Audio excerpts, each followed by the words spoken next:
নমস্কার বন্ধুরা, জয়ী সংসারের একটি নতুন ব্লগে তোমাদের স্বাগতম।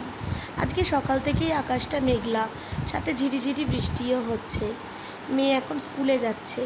ও বলল, না আজকে স্কুলে যাব মাম্মা, অফ করব না, কিছু ইম্পর্টেন্ট ক্লাস আছে। তো তাই জন্য ও গেল স্কুলে। তো এখন আমি ওকে স্কুলে রওনা করিয়ে দিয়ে আগে জলগুলো ভরে নিচ্ছি। অ্যাকোয়াগার্ডটা চালিয়ে নিয়েছি, চালিয়ে জলটা ভরে নিচ্ছি। জানো তো, এই বোতলগুলো আর তার সাথে এই জলের পাত্রটা ভরে রাখলে আমার সারাদিন আর অ্যাকোয়াগার্ড বারবার চালাতে হয় না। এদিকে তেলটাও বসিয়ে দিয়েছি, আর এদিকে সবজিগুলো সব কেটে নিয়েছি। আজকে বানাবো একটু চিড়ের পোলাও। প্রত্যেক দিন ব্রেকফাস্টে রুটিটা তো ভালো লাগে না, তাই এক এক দিন এক এক রকমভাবে বানানোর চেষ্টা করি, তাতে একটু খেতেও ভালো লাগে আর বানাতেও ভালো লাগে। তো আমি এর মধ্যে সব ভেজিটেবলসগুলো দিয়ে দিয়েছি, আর দিয়ে দিয়েছি এলাচ, দারচিনি আর তোমার তেজপাতা, এই সমস্ত দিয়ে দিয়েছি। ছিল খানিকটা ফ্রোজেন মটরশুঁটি, সেটাও দিয়ে দিচ্ছি। কারণ চিড়ের পোলাও একটু মটরশুঁটি দিলে খেতে বেশ ভালোই লাগে। শীতকালে যদিও এটা অ্যাভেলেবেল, কিন্তু গরমকালে এইভাবে দেওয়া ছাড়া উপায় নেই। সাথে ওবির টিফিনটাও রেডি করে নিলাম। ও আজকে ভাত খেয়ে যাচ্ছে, আর লাঞ্চে চিড়ের পোলাওটাই ওকেও দিয়ে দিচ্ছি। ওর টিফিনটা রেডি করার পরে এখানে আমাদের ব্রেকফাস্টের জন্য আমি ঢাকা দিয়ে রেখে দিলাম। এদিকে অভি রওনাও দিয়ে দিচ্ছে। মেয়েও যখন রওনা দিল ঠিক তখনও আকাশটা এরকমই মেঘলা আর বৃষ্টি হচ্ছে। আবার ও যখন রওনা দিচ্ছে ঠিক একই রকম অবস্থা। এই বৃষ্টির জলটা গায়ে লাগলেই ঠান্ডা লেগে যায়, এই ভয়টা থেকেই যায়। আর এখন যেভাবে প্রত্যেক বাড়িতে বাড়িতে জ্বর জারি শোনা যাচ্ছে, তো ও এখন রওনা দিচ্ছে। আর আমি এদিকে মাঝে মাঝেই দেখছি বাইরের দিকটা, দেখছি একজন ছাতা মাথায় যাচ্ছে, তাহলে বুঝলাম যে বেশ ভালোই বৃষ্টি পড়ছে। আর এখন বোঝাও যাচ্ছে বৃষ্টিটা বেশ জোরেই পড়ছে। তবুও রওনা দিয়ে দিল, আর এদিকে আমিও দাঁড়িয়ে আছি যে ও রওনা দেওয়ার পরে বাকি কাজগুলো সারবো বলে। চলে এসেছি ঠাকুর ঘরে আজকে তোমাদেরকে দেখাচ্ছি। দেখো গাছে কতগুলো ফুল ফুটেছে।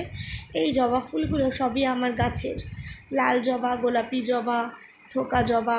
যখন নিজের গাছের ফুল ফোটে আর সেগুলো যখন ঠাকুরের চরণে দেওয়া হয়, তার আনন্দটাই আলাদা।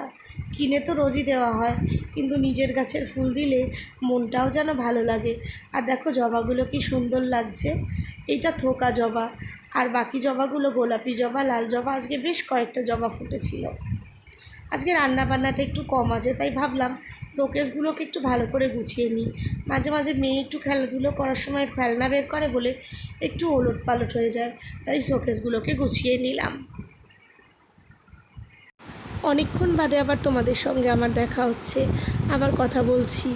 এখন ডিনার বানাচ্ছি। মেয়েকে এতক্ষণ ধরে পড়ালাম, তো আজকে ডিনারে বানাবো একটু চিকেন কষা, তাই চিকেন কষাটা বসিয়ে দিয়েছি। হয়েই গেছে মোটামুটি। সমস্ত মশলা দিয়ে এখন ভালোভাবে একটু কষিয়ে নিচ্ছি। এইভাবে বেশ কিছুক্ষণ কষালে মাংসর টেস্টটাও বেশ ভালো হয়।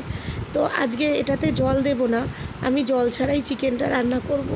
কারণ রুটি দিয়ে খাবো যেহেতু, সেই কারণে একটু শুকনো শুকনো হলে বেশ গ্রেভিটা দিয়ে খেতে ভালো লাগবে। তো তাই জন্য এখন বানিয়ে নিচ্ছি চিকেনটা।